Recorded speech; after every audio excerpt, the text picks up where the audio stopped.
നമസ്കാരം. ടൈം മീഡിയയിലേക്ക് സ്വാഗതം.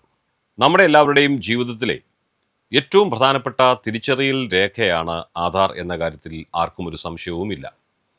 എന്നാൽ 2025 നവംബർ 1 മുതൽ, അതായത് ഞാൻ ഈ വീഡിയോ ചെയ്യുന്ന ഇന്നു മുതൽ, ആധാറുമായി ബന്ധപ്പെട്ട നിയമങ്ങളിൽ വളരെ നിർണായകമായ ചില മാറ്റങ്ങൾ വന്നിരിക്കുന്ന വിവരമാണ് ഈ വീഡിയോയിലൂടെ നിങ്ങളെ അറിയിക്കുവാനുള്ളത്. ഇനി മുതൽ ആധാർ അപ്ഡേറ്റ് ചെയ്യാൻ ആധാർ സെന്ററുകളിൽ നിങ്ങൾ പോകേണ്ടതില്ല. എന്തൊക്കെയാണ് ഈ പ്രധാന മാറ്റങ്ങൾ? ഇത് നിങ്ങളെ എങ്ങനെയാണ് ബാധിക്കുന്നത്? നമുക്ക് ഈ വീഡിയോയിലൂടെ അത് വിശദമായിട്ട് അറിയാം. ഏറ്റവും പ്രധാനപ്പെട്ടതും നമുക്ക് ഏറ്റവും ആശ്വാസം നൽകുന്നതുമായ ഒരു മാറ്റമാണ്, ഇനി മുതൽ നിങ്ങളുടെ ആധാറിലെ പേര്, വിലാസം, ജനനത്തീയതി, മൊബൈൽ നമ്പർ എന്നിവ പോലുള്ള വിവരങ്ങൾ പുതുക്കാൻ നിങ്ങൾ ഒരു എൻറോൾമെൻറ്റ് സെൻറ്ററിലും പോകേണ്ട ആവശ്യം ഇനി മുതലില്ല. അതെ, നിങ്ങൾ കേട്ടത് വളരെ ശരിയാണ്. ഈ വിവരങ്ങളെല്ലാം നിങ്ങൾക്ക് വളരെ എളുപ്പത്തിൽ ഓൺലൈനായി വീട്ടിലിരുന്ന് തന്നെ അപ്ഡേറ്റ് ചെയ്യാം എന്നതാണ് ആ വാർത്ത. ഇതിനായി പ്രത്യേക രേഖകൾ അപ്ലോഡ് ചെയ്ത് ബുദ്ധിമുട്ടേണ്ട ആവശ്യമില്ല. ആ ബുദ്ധിമുട്ടൊക്കെ ഒഴിവായിരിക്കുകയാണ്.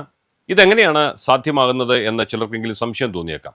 UIDAI ഇനി മുതൽ നിങ്ങളുടെ വിവരങ്ങൾ വെരിഫൈ ചെയ്യാൻ മറ്റ് സർക്കാർ ഡേറ്റാ ബേസുകളെയാണ് ആശ്രയിക്കുന്നത്. ഉദാഹരണത്തിന്, നിങ്ങളുടെ പാൻ, പാസ്പോർട്ട്, റേഷൻ കാർഡ്, ജനന സർട്ടിഫിക്കറ്റ് എന്നിവയുമായി ലിങ്ക് ചെയ്തു വെച്ചിരിക്കുന്ന വിവരങ്ങൾ ഓട്ടോമാറ്റിക്കായി പരിശോധിക്കും. ഇതുകൊണ്ട് വേരിഫിക്കേഷനായുള്ള നീണ്ട കാത്തിരിപ്പ് ഒഴിവാവുകയാണ്. ഈ സൗകര്യം ഉപയോഗിക്കുന്നതിന് നിങ്ങളുടെ മൊബൈൽ നമ്പറും ഇമെയിലും ആധാറുമായി നേരത്തെ തന്നെ ലിങ്ക് ചെയ്തിട്ടുണ്ടെന്ന് നിങ്ങൾ ഉറപ്പാക്കണമെന്ന് മാത്രം. പക്ഷെ ഒരു കാര്യം പ്രത്യേകം ശ്രദ്ധിക്കണം. നിങ്ങളുടെ ബയോമെട്രിക് വിവരങ്ങൾ, അതായത് വിരലടയാളം, കണ്ണിൻ്റെ സ്കാൻ അല്ലെങ്കിൽ നിങ്ങളുടെ ഫോട്ടോ എന്നിവയാണ് മാറ്റേണ്ടതെങ്കിൽ നിങ്ങൾ തീർച്ചയായും ആധാർ എൻറോൾമെൻറ്റ് സെൻറ്ററിൽ തന്നെ പോകേണ്ടി വരും.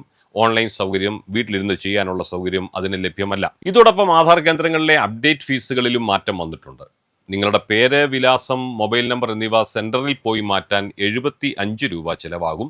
ബയോമെട്രിക് അപ്ഡേറ്റുകൾക്ക്, അതായത് photo, finger print, iris scan എങ്ങനെ തുടങ്ങി നിങ്ങളുടെ ബയോമെട്രിക് അപ്ഡേറ്റുകൾക്ക് നിങ്ങൾ 125 രൂപയാണ് നൽകേണ്ടത്. ആധാർ കാർഡ് പ്രിന്റ് ചെയ്യുന്നതിനുള്ള ഫീസ് 40 രൂപയായിട്ടുണ്ട്.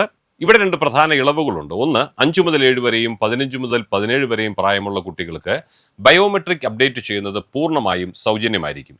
രണ്ടാമത്തേത്, 2026 ജൂൺ 14 വരെ ഓൺലൈനായി ഡോക്യുമെന്റുകൾ അപ്ഡേറ്റ് ചെയ്യുന്നത് പൂർണ്ണമായും സൗജന്യമാണ്. പക്ഷേ ഇതേ കാര്യങ്ങളൊക്കെ നിങ്ങളൊരു ആധാർ സെന്ററിൽ പോയാണ് ചെയ്യുന്നതെങ്കിൽ 75 രൂപ ഫീസായി നൽകേണ്ടി വരും. ഇനി പറയാൻ പോകുന്നത് ഏറ്റവും അടിയന്തരമായി ശ്രദ്ധിക്കേണ്ട ഒരു കാര്യമാണ് ആധാർ പാൻ ലിങ്കിങ്.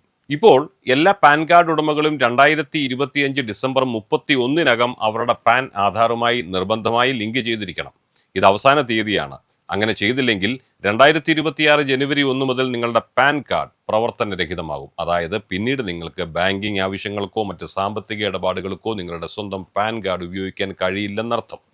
അതായത് ഇനിയും ഡിസംബർ ആകാൻ അധികം ദിവസങ്ങളില്ലെന്ന് ഓർക്കുക. ഇന്ന് നവംബർ 1 അതുകൊണ്ട് ഇനിയും അത് ചെയ്യാത്തവരുണ്ടെങ്കിൽ ഒരു നിമിഷം പോലും പാഴാക്കരുത് എന്നാണ് ടൈം മീഡിയയ്ക്ക് പറയാനുള്ളത്.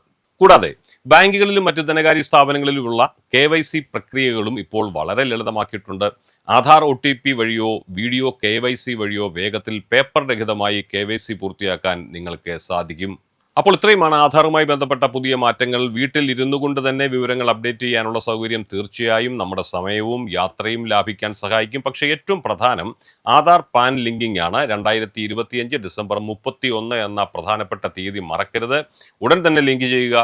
ഈ ഇൻഫർമേഷൻ നിങ്ങൾക്ക് ഉപകാരപ്രദമായെന്ന് ഞങ്ങൾ വിശ്വസിക്കുകയാണ്. വീഡിയോ ഇഷ്ടമായെങ്കിൽ ദയവായി ലൈക്ക് ചെയ്യുക. നിങ്ങളുടെ സുഹൃത്തുക്കൾക്കും ഈ വിവരം ഷെയർ ചെയ്ത് നൽകുക. നിങ്ങളുടെ സംശയങ്ങൾ കമന്റ് ബോക്സിൽ ചോദിക്കാവുന്നതാണ്. മറ്റൊരു പ്രധാന അപ്ഡേറ്റുമായി വീണ്ടും കാണാം. എല്ലാവർക്കും ഞങ്ങളുടെ നന്ദി.